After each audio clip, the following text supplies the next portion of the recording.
50 জন নিরাপত্তা কর্মীকে বন্দী করেছে তারা। এবারে শিক্ষা সংবাদ।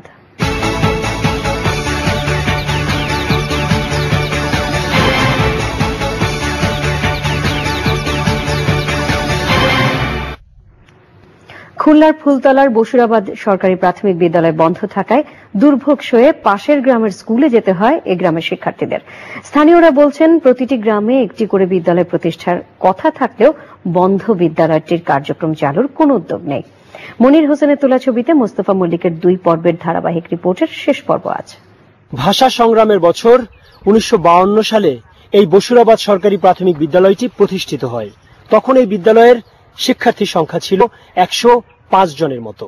এখানকার প্রথম ব্যাচের যে সাবেক শিক্ষার্থীরা রয়েছে তারা বলছে, তারপর সবসময় শিশুদের কলতানে মুখরিত ছিল এই বিদ্যালয়, কিন্তু বিনিয়োগের অভাবে আজ এই বিদ্যালয় খসে খসে পড়ছে। বসুরাবাদ সরকারি প্রাথমিক বিদ্যালয়ের প্রথম ব্যাচের শিক্ষার্থী বিনয় বিশ্বাস। 1952 সালে এই স্কুলের প্রথম শ্রেণীর শিক্ষার্থী ছিলেন তিনি। বিনয় বিশ্বাস বলেন, এ জনপদের মানুষকে শিক্ষিত করতেই বিদ্যালয়টি প্রতিষ্ঠা করা হয়েছিল, আর এখন এই গ্রামের শিশুরা যায় পাশের গ্রামে পড়তে। ওই সময় শিক্ষক ছিল সরকারিভাবে 2 জন শিক্ষক। কত সালে? এটা 1952 সালে। এর আগে ছিল একটা প্রাথমিক স্কুল ছিল, আর সেখানে আরো 2 জন শিক্ষক ছিল, তারাও আসতো, আর ওই সরকারিভাবে 2 জন শিক্ষক নিয়ে আসেন 52 সালে। আচ্ছা আচ্ছা। আর স্টুডেন্ট ছিলেন কেমন আপনারা?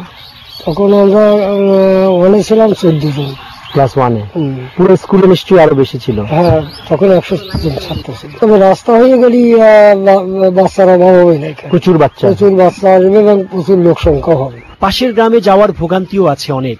এখনকার বাচ্চারা পরে পার্শ্ববর্তী গ্রাম মুজারঘোটা, সে নাকি অনেক দূরে, তা 1.5 কিলো 2 কিলো। খাল টাল পার হতে হয়, সাঁকো পার হতে হয়, ছেলে মেয়েরা পড়ে যায়। প্রচুর বাচ্চা ঝরে পড়তেছে, আর যায় না স্কুলে, কারণ বাড়ির পরে স্কুল রেখে যদি দূরে যেতে হয়, কেউ যাইতে চায়। এমনি ছোট ছোট বাচ্চা, তাহলে স্কুলে ভর্তি হয় না এমন বাচ্চা? অনেক বাচ্চা আছে যারা স্কুলে কোনোদিন ভর্তি হয়নি, শুধু এই জন্মের পরে থেকে তারা মার সাথে বাবার সাথে ধান খেতেছে। এলাকাবাসী বলছেন, বসুরাবাদ স্কুলটি চালু করা হলে গ্রামের শিশুরা নিজ গ্রামের স্কুলেই পড়তে পারত।